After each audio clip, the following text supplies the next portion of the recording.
Swell Season Surf Radio is recorded by the NewsStand Studio at Rockefeller Center in the heart of Manhattan and is distributed by WAX.Radio.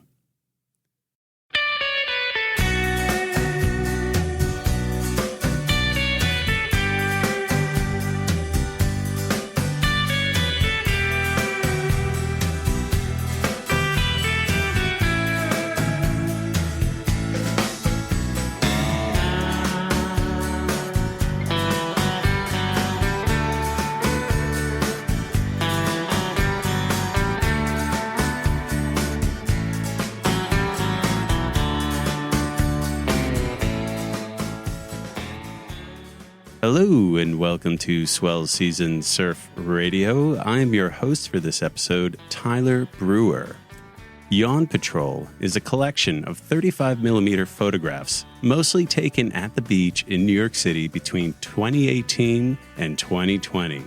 The book is a collection of images of early mornings, friendships, party waves, aging skaters, and an ocean that sometimes feels more like a lake. It's board shorts to booties and back again. Its creator, Hoshi Ludwig, a designer and educator currently living in Brooklyn. He's worked with various companies such as Supreme, Nike, The North Face, Google, and most recently, Instagram. He also taught design at the SVA for 8 years. Hoshi grew up skateboarding and snowboarding in Colorado and has been surfing in New York City and surrounding areas for the past 11 years. And he is our guest on this episode of Swell Season Surf Radio.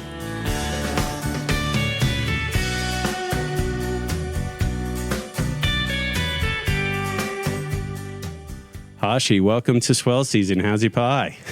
My pie is great. Yeah, you just had a nice little slice of the pie. I did. I had a nice little slice in Brooklyn before I got here. It's running a little late, so it's nice and easy. Oh, I love it. What's your go-to slice? My go-to slice? Yeah. Oh, man. I mean, there's so many. I feel like that one. I feel like Arturo's in Brooklyn just because it's so close. And it's like I can get there really quickly. I mean, there's like Woodfire with Emily's right by us. That's like a little bit nicer, a little bit more upscale. Yeah, a little bit more upscale if you want some honey and some like nice treats on your pizza. But I'm down with Arturo. It's just like a good proper slice. I've been kind of over the last year or two. It's been Pauly G's has been like my kind of like, oh yeah, this is the slice that I really love. But then I like I always tell people this, like Roberta's frozen pizza, not from Roberta's, but the frozen one that you can buy in the supermarket. Oh. Actually ends up tasting better, I think. It's kind of funny. I didn't know they did that. Yeah, you could buy a frozen, freeze-dried Roberta's pie, and then you just throw it in the oven, get that oven blasted up to like 500 degrees, right. And it's like 5 minutes, done, and you're like, oh, this is actually better than going to Roberta's. Because you don't have to deal with the pretension either, right? Or the crowds. Yeah, and you can be in whatever you want at your own house. Exactly. So let's talk about Yawn Patrol here. How did the concept come about? What were you thinking when you started coming up with this idea for this self-published book? By the way, yeah, I mean, so. That's a tricky one. Let's see. I think so. I can't take full credit for the name. And really, what Yawn Patrol is like it's kind of a group chat. No way. with just a bunch of friends. And I think Niall Frederickson, our friend Niall, kind of coined it. But we were just waking up super early and going surfing, and somehow Dawn Patrol, Yawn Patrol, it started just like clicking. I mean, for a long time, we were just like surfing, and there was no photos, nothing like that taking place. And then a couple years ago, I just started wanting to take photos. I've dabbled in and out of taking photos just my whole life. Mm-hmm. And I wanted to start shooting photos of friends surfing, but I also didn't want to sacrifice surfing. You don't want to miss the surf. Exactly. So I found this, it's a Canon WP1, and it's like this old camera that Canon used to make, and it's like a point and shoot, and It's super lightweight, it's super small. I like just researched forever. I was like, I can't get a Nikonos because then I'm gonna take myself out, and I'll be like. Also, you'd be worried about a more expensive camera being left in the car. That's always stressful. Right. Yeah, you don't know what's going to come around. So yeah, I just wanted to shoot and be able to surf at the same time. So that camera is small enough that I have this like little armband. There's a photo of it in the book. There's like a little armband. I think it's like a GoPro thing or something, but I can tuck it into my chest zip. Nice. So I can still paddle and I can still shoot with it when I'm wearing gloves. Nice. And a lot of the photos are like, I'm not even looking through the viewfinder. It's just kind of like, hopefully something comes out. There's like a lot of stuff. There's so many that didn't come out. Must be difficult getting film developed these days, too. It's not like it used to be. And it's not cheap either. No. It's definitely like, oh my God. Man. But you're like, what the hell happened to 60-minute photo where I just drop it off and 60 minutes later pick it up, you know? You shoot a full roll and like nothing comes out and you're like, oh, I guess you just keep doing it. But yeah, I mean, that was really the idea. Just like shooting photos and having a good time. And then kept doing that. Did it for like 2 years. And then the last year, my dad actually passed away. Oh. He passed away in March from dementia. And I was kind of like showing him a bunch of the photos. And I was like, oh, I think I want to, like make something with it. I want to do something about it. And he was like so supportive. And then he passed, and I kind of just felt this obligation to like do something with him because I talked to him about it, and it was also pretty like cathartic in terms of like putting it together. And now it's like a bit of an artifact for like good times, and also a pretty like definitive point in my life, and like a pretty serious marker. And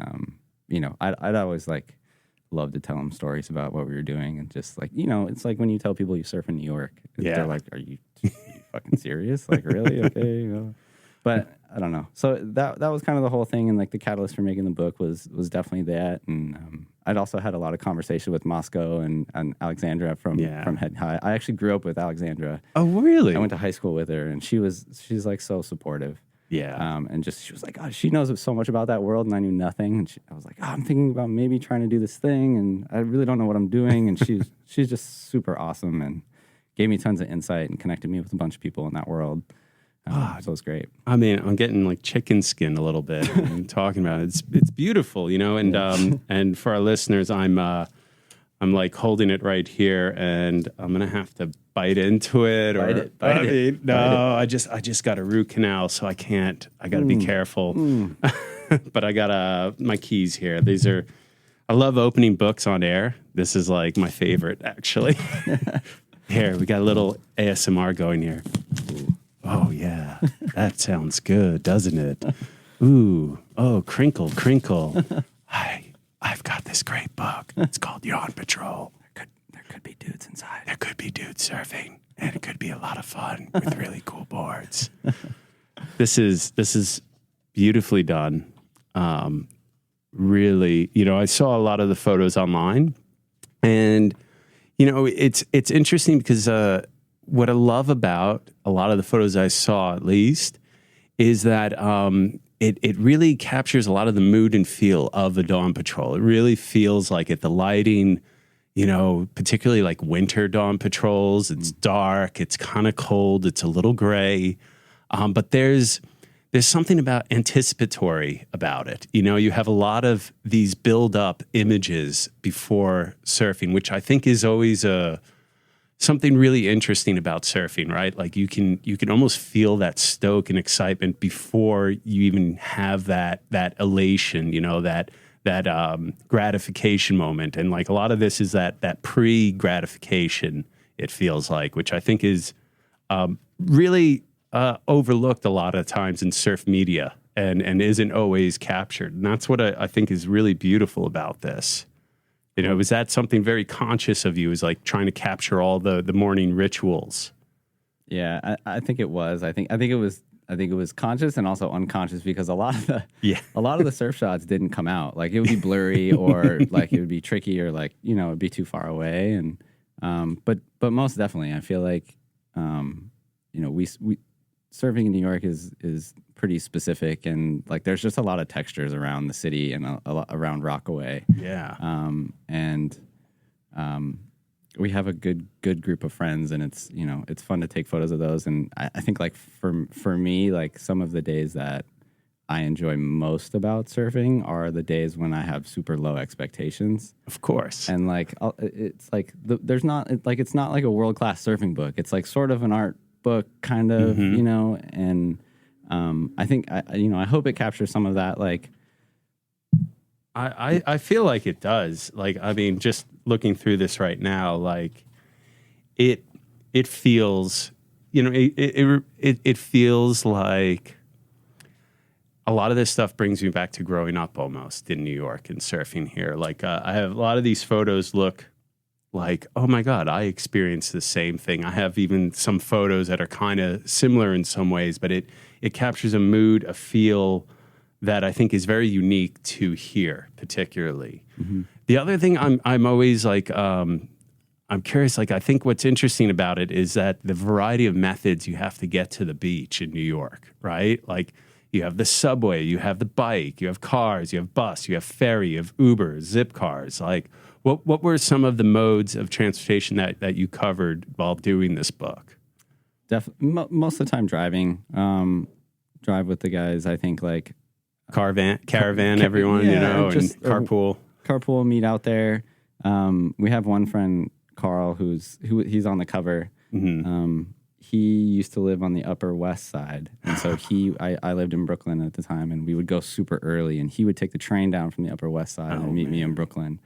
And we were leaving at like 3:45 in the morning, so who knows what time he was getting up, and he just never complained once. It just like on it. But yeah, I mean, mostly driving out, training. A lot of times we'll like carpool out and then train back to the city if everybody's got to work. Right. Now it's a little bit different with, you know, some people working from home and things like that. It's a little easier. But yeah. What is, like, everyone, I guess, like, when you had to, drive out and then you took the train back and then you would just leave your car out there. And then you'd come after work, like have to come pick it up. Would you be able to get an afternoon session in at least? Sometimes you can play a little hooky sometimes. But yeah, you know, or you catch a ride with somebody out there and then take the train back too. And, you know, gotten to the point now where you keep boards out at Rockaway. Yeah. Which is like amazing that you don't have to cart it out there. It's also like very healthy for my relationship with my wife that it's like out of sight, out of mind. So you don't keep your boards in your place now? No, we keep them at locals. Everybody's kind of got lockers with the mics. Yeah, it's like a country club there. It's like well, when did that happen? And was there an ultimatum basically?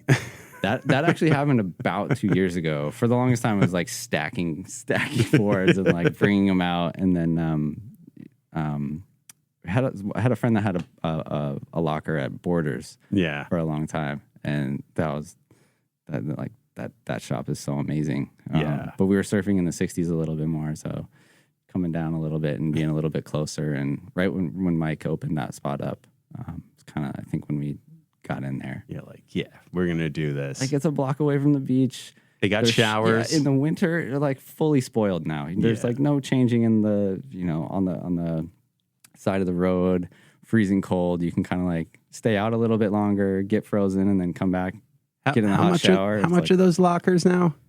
I think it's like $60 a month, I want to say. That's not too bad. That's pretty good. You know, I remember a lot of people used to rent out like the little shacks and everything, you know, and it would be like $100, you know, to do it. And those places got nasty, you know, they got nasty, and someone would probably take out your board and you didn't know it even, you know.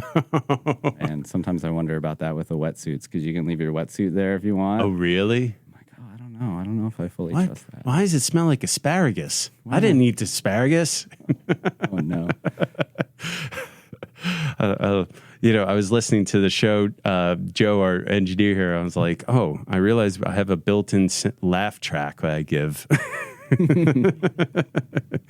And I guess, like, you know, what's like then, so the other thing is then you go to locals, like you can get the coffee, and the only thing is, like, it takes a while to get like a breakfast sometimes if you're in a rush. It's like, I feel like they got to have prepared breakfast burritos, like ready to go, and just pop them in the mic or put them in a panini press so you can just get out of there, I think. That's a